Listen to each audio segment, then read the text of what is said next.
Welcome to the Open to Hope Show. I'm your host, Dr. Gloria Horsley, and these shows are brought to you in partnership with the Compassionate Friends. And today, I've got one of my compassionate friends, Alan Pedersen, here. He's my co-host for the show, and he's the executive director, and my daughter, Heidi Horsley. Hi, Heidi. Hi, Mom. Hey, Alan. Hi, how are you both doing today? Great. Wonderful to have a show today. And I'll tell you something, Alan. Heidi's going to be very excited today because if there's anything that's more in her sweet spot than sibling loss, I don't know what is. She's the voice, and she loves to advocate for siblings, and this is your day to do it. Absolutely. I am so happy to be here today to talk about sibling loss, to give it voice, to build awareness, and to be with two other women that have had a shared experience, unfortunately, of having a sibling die. Yeah, talk just a little bit up to our audience about sibling loss so they know what happens and why it's so important. Okay. Oh, wow. Let's see. Where do I begin? Sibling loss is very unique because, you know, we come into this world and we're parallel travelers in life with our siblings. We expect to grow old with them. We expect to have them at our wedding. We expect to go to their graduations. We expect to have children and raise them together. And so you not only lose your sibling, I not only lost Scott, but I lost my entire future. And you lose a part of your identity. And you know, our siblings know things about us nobody else knows. And the other piece that you have to deal with when you're a sibling is that it's a double loss. You lose not only your sibling, your brother or sister, but you lose the parents you once knew. Because you were in this family that you didn't sign up for, you didn't choose, you didn't want. It's a grieving family. And sometimes you lose the emotional availability of your parents. And society, unfortunately, doesn't get it. When you, and I know our guests are going to talk about this a little bit, when I tell people Scott died, their response early on and even today is, wow, that must have been really hard for your parents. You need to be really strong for your parents. So you get these messages that, wow, my grief isn't as important.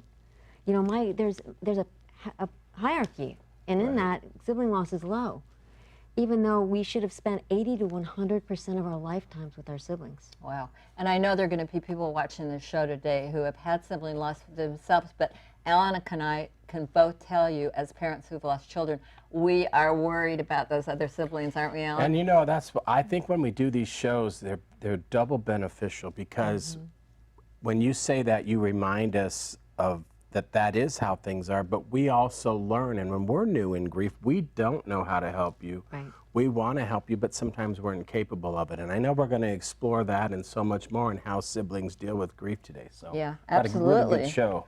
Yeah, and we're happy to have Fay Zenoff. We've had her mother on before. She's an amazing woman. And Julia Sachs. Hi, Julia. And Heidi's going to introduce both of you. Okay, let's see. Thank you guys for being here. Like I said, these shows are so important for me. It's really why I'm on this earth, is to build awareness and to meet people like you that can help me do that. Fay Zenoff is the executive director of the Center for Open Recovery in San Francisco, and she's in long-term recovery from addiction. And Julia Sachs is an MSW, a social worker.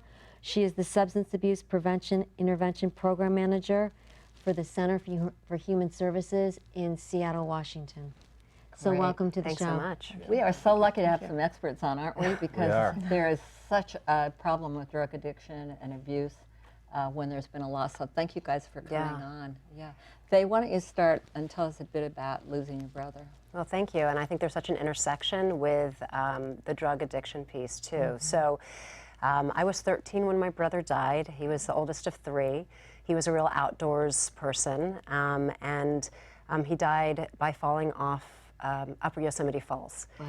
And as you said, the day that he died, our entire family changed. So we lost him, and we lost the family cohesion. My mother's grief, my father's grief, my other brother moved away, and it was never the same. And I share this because I soon learned, I mean, also coming from a Jewish family, and I don't know if this is just our tradition, but when people came to our home and they said, oh, we're so sorry, eat. Like that was truly my first drug, was food. And it was eat this cake. And I thought, okay, well, I want this feeling to stop, this agonizing feeling. And by the time I turned 14 years old, I found that feeling through drugs and alcohol and through boys. And I knew that I couldn't tolerate my feelings alone. So if I was using, I wouldn't feel bad, and if I was dating, I wouldn't be alone. And I used that as my strategy for coping until I was 40 years old. And today I'm 50. Well, you hear that often. You hear people that self-medicate after losing a brother or sister or kids. You hear it, so it's not uncommon. And I'm glad that you're out there to be a voice for that and help people out there that maybe are living in shame and not talking about it. Thank you. And I think to your point too, because what I heard is your poor parents, your poor parents. And so on the outside, I was doing really well. I got an advanced degree and married and had children and traveled, and I looked like I was coping and I looked like I was excelling. Right. And inside I was in so much turmoil.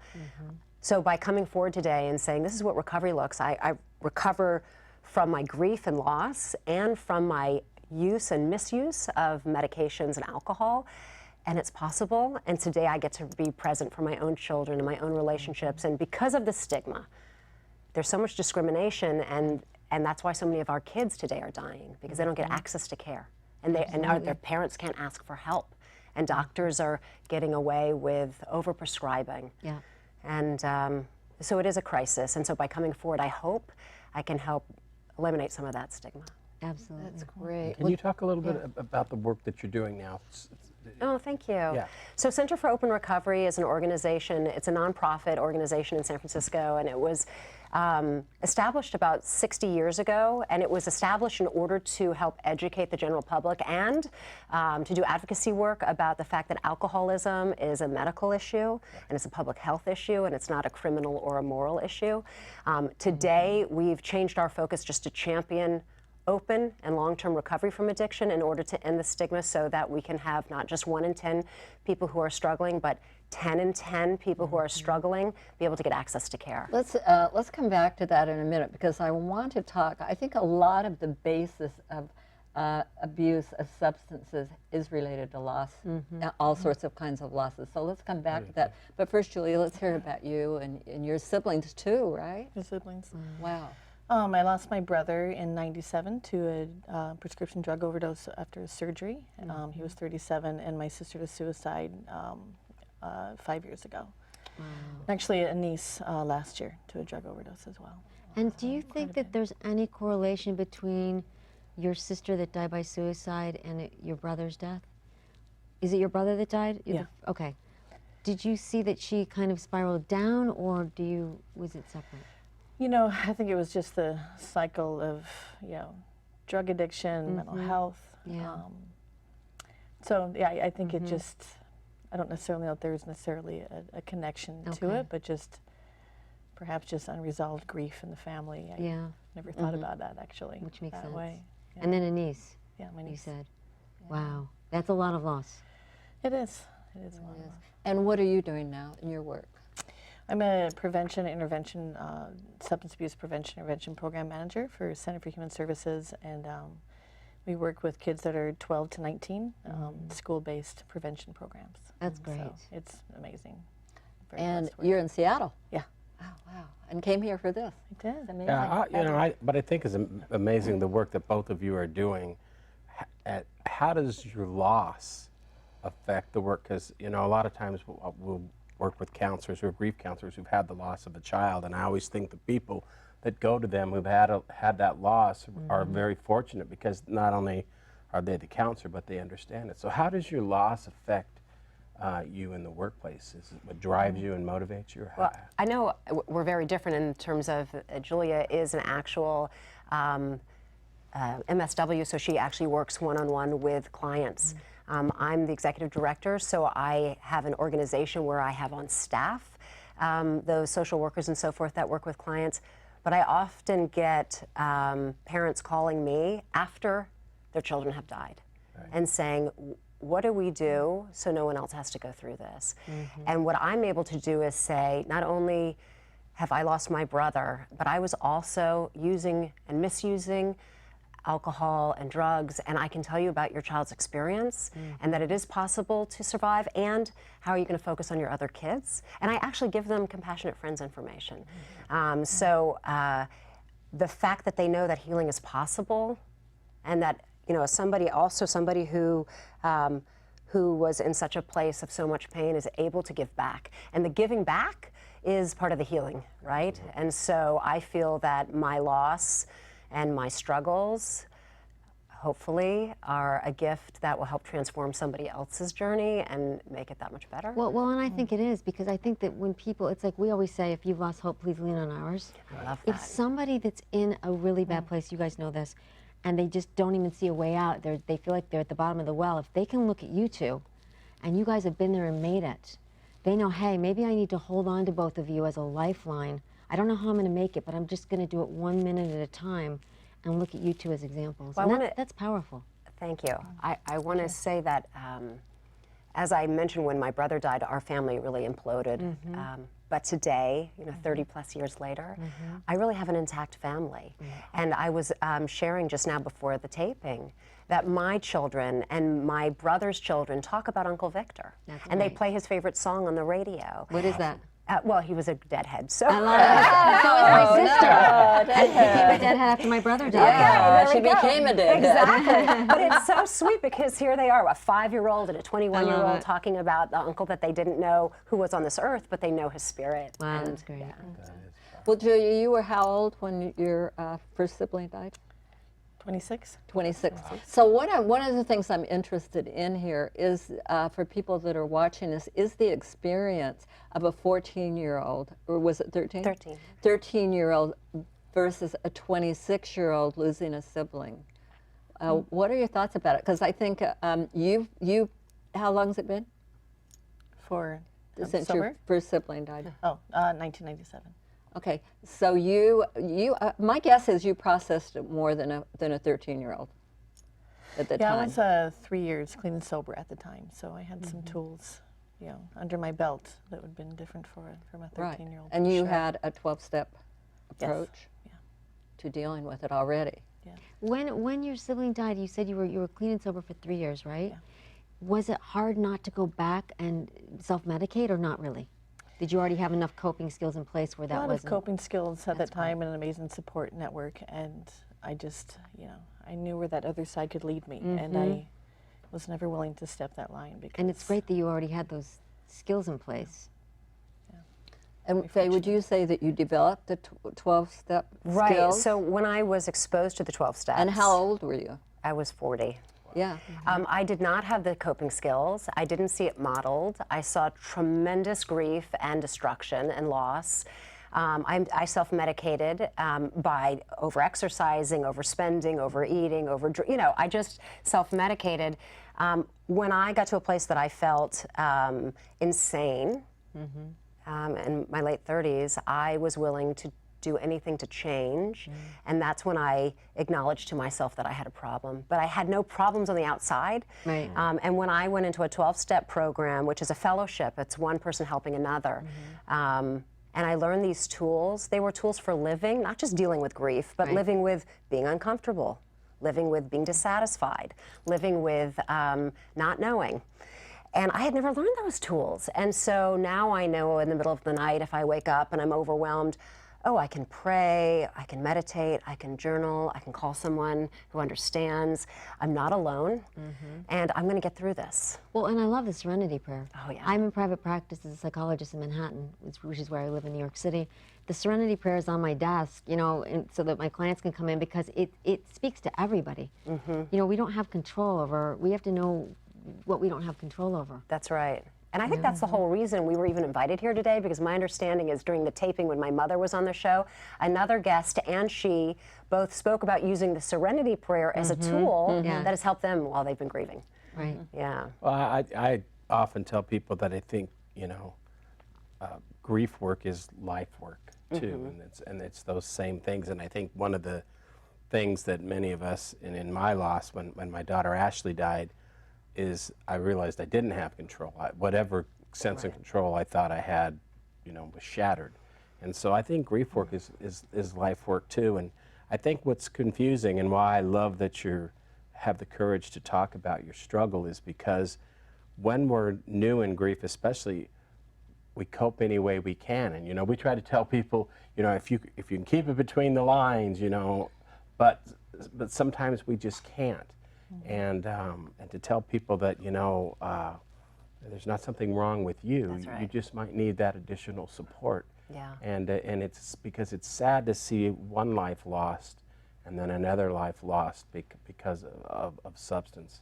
And it's happening far too often. And I agree with you, Gloria, that I think our prisons are full of, and a lot of our homeless population, and a lot of the problems we have in this country really is unresolved grief, is people that did not have the coping skills Absolutely. to deal with grief. And trauma, absolutely. And I think it's something we need to face as a country. And we medicate it, and we do a lot of things rather than deal with it.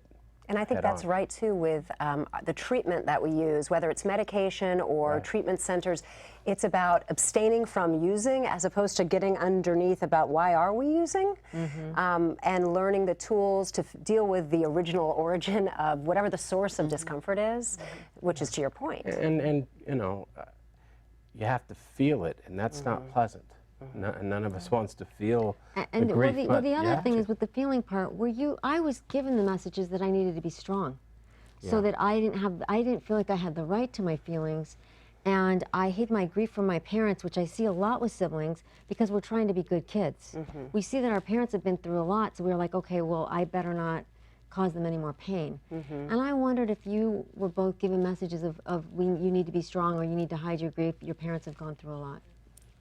You know, I pretty much actually put myself into that role. Okay, I think, 'cause right. I had always fulfilled that role of trying to be the strong one. That was the role that I thought I should have. And trying to be the strong one, trying to, you know, be steadfast. But with my sister's suicide, there's something about, I mean, the suicide, it imploded our family. It exploded it, and every dysfunction, you know, came to the surface. And it's really the first time with my recovery where I was able to actually use the tools to be able to allow the grief to come into me and then know it pass. And that's been one of my biggest gifts in 12-step in recovery, is knowing that what I feel, regardless of how painful, that it will pass. And That's a big gift. Very powerful. that I have. And and how do you express that? And how did you learn it? And what would you suggest to people that are feeling that pain in the night or whatever? What can I do? You know, it's to pick up the phone, to call the crisis line, because there's crisis lines to call. There's people always there just to get your voice going, to be heard, because, you know, we're as sick as our secrets. Somebody told me a very long time ago, and if We're we can sick of our we're as sick as our secrets. as sick as our secrets. Yeah. I like that. Long time. Good. That's 20 years ago. an I'd amazing like woman. to ask you both a question, if you wouldn't mind, because it's really important. If you were to talk to other parents or to parents, how would you answer the question of, as grieving parents, what can we do to support you? What can we do I like that question. to help? Well, again, I was 13, so I was quite young. And what I wanted to know is that that there was enough love to sustain us as a family, and that my brother, even if he had passed, that he was still part of our family, and we weren't going to lose him anymore, that we would talk about him, and that we would honor the stories. And I mean, everything was so great. Getting in the car for the first time, where is he? Sitting at the table for the first time, where is he? And to do it as a family and to acknowledge it, and then to allow ourselves to laugh and show up for each other's joyous moments too. I didn't know if my parents, particularly my mother, if she was going to make it. There was so much grief. I'd never seen that, and I didn't know if she would make it. And like you, I thought, I don't want to cause any more worry, and so I didn't bring my pain forward. So I feel that she's an incredible role model, because she's an amazing woman of what she's been through, and at the same time, to make room for the other children, to hold the space as the parent, if it's possible, to let them know you're still their parent and you still are going to be there for them. And I felt that I wasn't clear if my parents had the capacity to parent me anymore. Did you find angry friends? Did I find angry friends? What does that mean? Did I become rebellious? No, did you have find friends? Did you Oh, did I find associate with friends? friends who were a bit angry? I didn't. I mean, I really had wonderful friends, but I became a wreck, right? Well, it's kind of interesting because I've just seen kids who sometimes get friends who will act it out for them. Oh, interesting. Yeah, with those kinds of behaviors. So I wanted to ask you, as an adult, what would you say to people who have lost a sibling? And I want to ask both of you. One of the things I get from losing a sibling later and losing a sibling early on, it's never too late for the early on and for the later, you know, keep working it through. But what would you say if you've lost a sibling, particularly to suicide? That is really tough as an older. It is. I mean, it's confusing. There's so much shame, and I've taken it upon myself to always speak about it, regardless of how painful it is, you know, because there's so much shame, and there's so much secretness, and there's so many people that suffer alone because they've lost someone. And so what I always, frequently I'll also go into that clinical mind if I need to try to be present, but there's a survivors of suicide support groups, and that's within a week of my sister's death. My wife brought us to one of those. And one of the most amazing things that we heard there, which is really just life-changing for me, is that no one's life is defined by one single act. And I like that. that was really powerful. And so then I continued to come there, but I remember seeing a woman there who was like 3 years out from a suicide, and she was just devastated and crying, and I was like, wow, I can't, you know. And then I went to one not long ago, and I was devastated and cried. And so it's a process, you know. Yeah, and I think for people who are watching this that are therapists, I think it's very hard when you have the loss and you are a therapist. You know, how does the therapist grieve? I asked after my son died to a very famous psychiatrist that worked in the area where I was, and he said, long, hard, and endlessly, like everybody else, which, you know, was a good point. Well, we're going to have somebody sing out of the show in a few minutes, and I wanted to mention her first. It's Amy Cooper, and Amy is fantastic, and we met her at the Compassionate Friends and kind of did a little challenge with her to sing, and she sang You Are My Sunshine for us, and it's the first time she'd sung since her son died. And then with her on the keyboard is Tom Tomasello, and his son also passed away, and they have worked together, so they are amazing. And in a few minutes we're going to hear them, but I wanted to set it up so we didn't do it, give them short shift on the time, but they're going to be singing it in a few minutes. She's going to sing in a wee small, in the wee small hours of the morning for us. And for everybody that's watching the show, I think that they're, you know, been thinking about sibling loss in those wee hours of the morning, and so we'll have that on in a minute. But before we get to them, I wanted to again ask, and I'm going to ask my own daughter, what advice would you have for siblings? For siblings? Out there. I would say go to the Facebook page and go to the Sounds of the Siblings at the Compassionate Friends. It is a closed group. There are several thousand siblings there. There are no parents, and you can go there just to get support. Like you were all saying, we need support. We can't do this alone. Please reach out to other siblings. We've been there. We've made it. We want to be a lifeline for you. And can we go if we're older siblings? Absolutely. As long as you don't, as long as if you're a bereaved parent and a bereaved sibling, don't try to trump us with the fact that you've lost a child, because that's going to shut us all down, and then we're going to focus on you and support you, because that's how we're wired, and that's what we, you know, that's what we'll do. Right, right. Because I've lost 2 siblings in the last 5 years. But it's a whole lot different when you lose siblings as an adult. I mean, there's a whole history thing. I'm the youngest one in the family. It's part of the life process. But for you guys, it hasn't been part of the life process. And our heart really goes out to you as bereaved parents.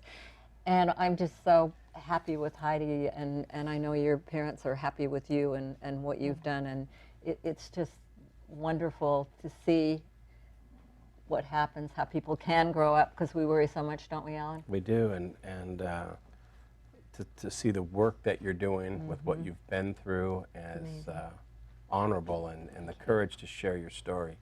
It's been very inspiring. Yeah, so thank you so much for you. being on the Both show so much. today. Yeah, Thank you it's for the been opportunity. wonderful. To come here. And thanks for everybody who watched the show. And we want to remind you, if you know somebody who's lost a sibling or a parent that's worried, please visit us at opentohope.com or compassionatefriends.org.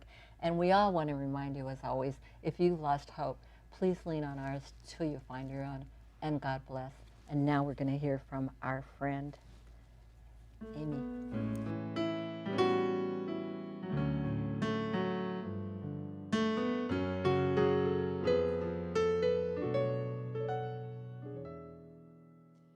In the wee small hours of the morning,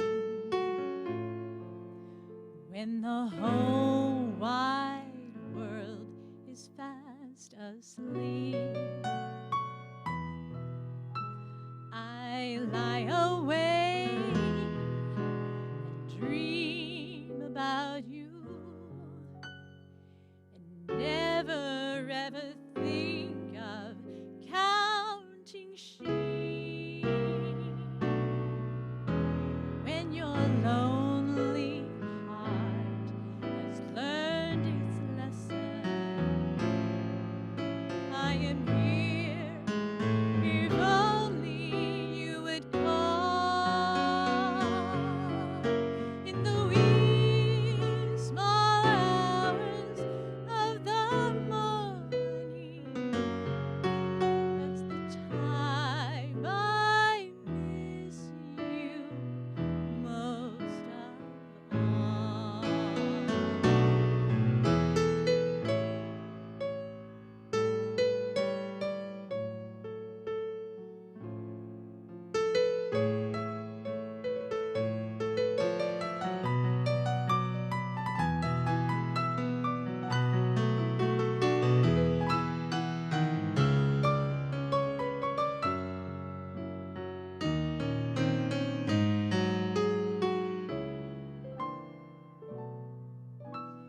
In the wee small hours